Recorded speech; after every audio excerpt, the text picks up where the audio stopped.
So hot weather makes me cranky. It's like 25 degrees in London today. Not ideal for people like me who really prefer winter, but I'm here. Last year I made a video about my experience working at Krispy Kreme and the video was surprisingly popular. So I decided today I'll tell some more stories from when I worked there. As I said in the last video, I had a lot of strange customers, so much so to the point where I just don't even remember that many specific incidents because it was just so normal at that point. I'm very approachable. It was also the first time that I worked in the UK, so I wasn't used to how people are and how flirty and sexist people are. I also wasn't used to talking to that many British people, if that makes sense, so there were a lot of accents that I struggled to understand. I remember specifically one person that came in and they said my name is Peter, but they said it in a very, very heavy British accent, so I thought they said pizza something. I can't do a British accent, but it was something like pizza, you know, and it was really strong, so I thought they said pizza, and I couldn't even hear what they said because they were mumbling as well. So I was just there like, is this person trying to order pizza? And I was just like, I'm sorry, we don't sell pizza, we sell donuts. And I pointed at the donut case and the guy was like, oh no, my name is Peter. And I was just kind of there like,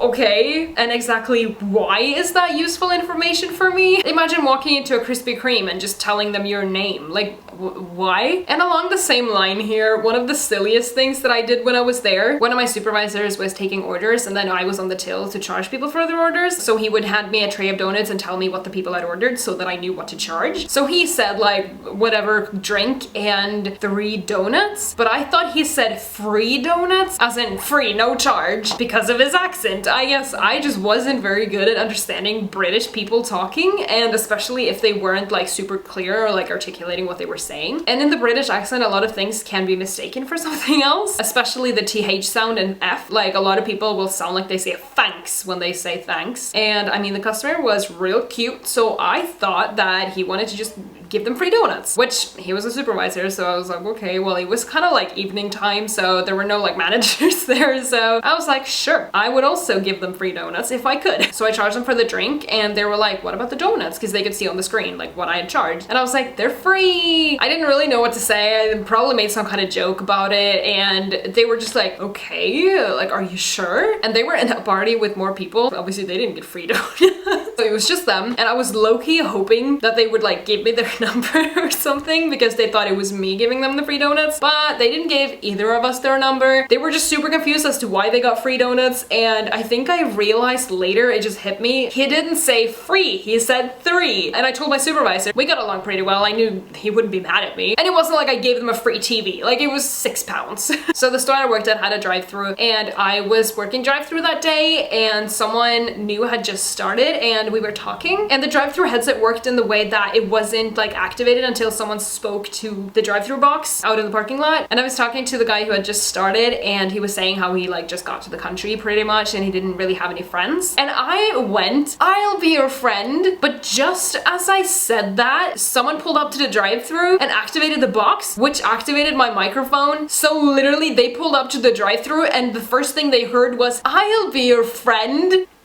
Imagine that. It's kind of silly. And also, obviously, I lost it because everyone who knows me knows that I laugh a lot, so I couldn't even talk. I was just like, please come to the window, because at least then I would have, you know, 10 seconds to like try to stop laughing and be able to at least talk to them. I also had a customer one time who came to the drive-thru and sang their whole order, which was really funny, and I kept like laughing when I was talking to them, and then they got to the window and it was a car full of people and they were so serious, and I was like, are you the same fun people that I was just talking to and hearing sing their order? It was such a letdown. I was expected to, you know, talk to these people and have fun, but customer-wise, it was actually quite fun to work there because it was either people my age that I could kind of joke around with, or it was families and kids that I could like, you know, maybe give a free donut when the hot ones were out and stuff like that. So it was fun and like interactive with the people. I remember on my last day, I was just making it rain. It was late at night. I was closing the drive-thru, which closed at like 2 a.m. So literally all the donuts that weren't sold full, I just had to dispose of them. So me giving away some free donuts every now and then wasn't really making a difference. Because surprisingly, a Krispy Kreme drive-thru past midnight on a weekday isn't the most busy place. Something that I loved doing was to play this game with people where I would make them guess where I was from and I would give them a free donut if they got it right, which I am a difficult person to place. Most people obviously guess that I'm from the US or Canadian. Not a lot of people guess that I'm Norwegian because of my level of fluency. Everyone just guesses all of the like English speaking countries, at least the ones where they think that I look like I'm from. But on this day I had modeled for a makeup artist earlier, so I had eyebrows on, and for some reason they really thought I was Turkish, and it was just like the first time ever that anyone had ever guessed that. I'm a super pale person. No one ever guesses like hot countries anyway, but it was really fun to be able to actually like interact with people and talk to people. I did tell this story in the video I did with Tassia when we talked about our nightmare exes, but this one guy was like trying for like 20 minutes to impress me and like talk about how nice he would treat me and how he would be so much better than all the other guys, and he would really show me what good life is and spoil me. And he was probably like double my age, and I'm not trying to say that age gap relationships are bad, but you shouldn't try and force it on someone. You should kind of just let it happen. And after we finally got rid of him, he came back in with his card to give me his number, and it was so awkward. Like, he proper wanted to be someone's daddy, okay? Like, it was just so like,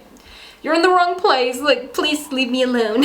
But there were a lot of fun people as well. I talked about in the last video how we had to ask everyone if they were allergic to nuts, if they ordered a donut that had nuts in it. And as I said, people made a lot of innuendo jokes and all of that, but some people were more funny about it and not creepy. I was asking this group of people, like, are you allergic to nuts? And they were literally just so like, it doesn't matter. If we die, we die. And that's just such like strong 2020 energy before it was cool. I just really appreciate people who make jokes to retail workers that aren't the jokes that you always get. You know, if you try to scan something and then it doesn't scan and they're like, oh, so that must be free, right? It's like, oh, I've already heard that 20 times today, which, okay, I don't want to not appreciate that people are trying to be funny, but it's like, be original, please. Oh, something else that would happen daily is that people always asked whether Krispy Kreme is pronounced creme or cream. And I just found it so weird that so many people were wondering about this, because I just feel like Krispy Kreme is such a name that you hear everywhere. Like, I just thought everyone knew how to say it. It's like, I understand that a lot of people ask me how you pronounce IKEA, which of course it's not pronounced IKEA. But Krispy Kreme, I just feel like you hear it in movies all the time or on the internet. And wouldn't it be weird if the name was actually Krispy Kreme, as it's an American company? I don't know. Oh well. Time for the big story. Of course, hands down, the most juicy thing that happened when I worked there was that someone robbed us. I've never been robbed anywhere else that I have worked. In all of the places I've worked in London, I haven't really worked in any really like high crime areas, so it hasn't really been something I've been very worried about. Of course, sometimes you have people stealing tips, which, if you're that person, don't steal from underpaid people. I mean, don't steal from anyone, obviously. So this one day, this person comes in and they're shirtless. In the Nordics, we're generally quite comfortable with nudity and all of that, but I don't like when people walk around shirtless in places where they usually shouldn't be shirtless, if that makes sense. You know, the second summer hits and all these people just rip their shirt off and walk around town like they are the sexiest human on earth. I don't really appreciate that. But anyway, that is kind of besides the point. This person low-key looked disturbed, like they looked very nervous, and they were just kind of stood there in front of the donuts, and I was just like, can I help? Wow, that was my customer service voice. And they just literally ignored me and everyone else who tried to serve them. They were just not responding. They stood there for a really long time, and then suddenly they grabbed a box of donuts, like a 12-pack, and just ran out the door. And I know, of course, when anyone steals anything from a store, you do not run after them. That's not your job. They're a thief. Like, you're not police. You should not run after them. And this was not a small person, but I was just like,